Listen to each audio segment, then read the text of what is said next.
At the end of July in 2024, BC experienced a substantial landslide on the Chilcotin River. The slide came down and blocked the entire river, drying up the lower half of the river and creating a dam and a reservoir lake on the backside that was filling up with water. Our immediate concern as the lead under the new Emergency Disaster Management Act was public safety risk downstream, but also the impact to the aquatic ecosystem. My concern was for the salmon. First Nations have always relied on those fish for social cultural values and food security. Once we understood the magnitude of the landslide, we enacted the disaster recovery framework. So under that framework, we stood up the environment recovery sector, which was led by our colleagues at the Ministry of Environment and Parks. The position of the framework is that we all need to get together as a provincial government and figure out how to best leverage each other's resources and expertise. First step was to make sure that people were out of harm's way. And so working closely with the Ministry of Emergency Management, Climate Readiness, but also with the Ministry of Forests.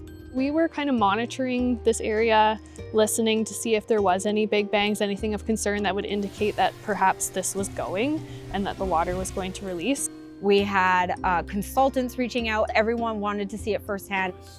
We learned that we really needed to get information out to the public. Here, just want to give you a status update on the Through slide. that, we worked closely with GeoBC to get a website and a portal developed where we made that commitment that any photos that were taken on a day-to-day basis were being uploaded so that the visuals could be seen firsthand. It decreased the anxiety within the communities because they were able to watch it, they were able to understand what was going on. There was a lot of concern that the dam that was formed by the landslide was going to have a catastrophic release. There was a significant amount of natural debris that would have gone downstream and potentially impacted communities.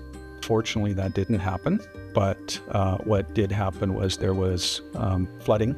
And of course, after that flooding event, recovery begins. Ultimately, there was no real impact to life.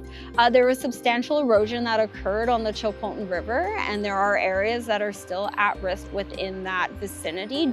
But the recovery for the fish was a real critical piece. Using provisions around urgent recovery measures for health, safety, and well-being, we were able to identify Indigenous food security through providing salmon to impacted nations, as well as some funding provided for archaeological measures. It allowed those nations that were unable to access their traditional fishing areas to reach out and procure fish for their food sources. A lot of the work that you saw with the Chilcotin landslide response was based on good relationships that have been forged through really difficult situations and just having that faith and confidence in each other to move the dial and be there for communities.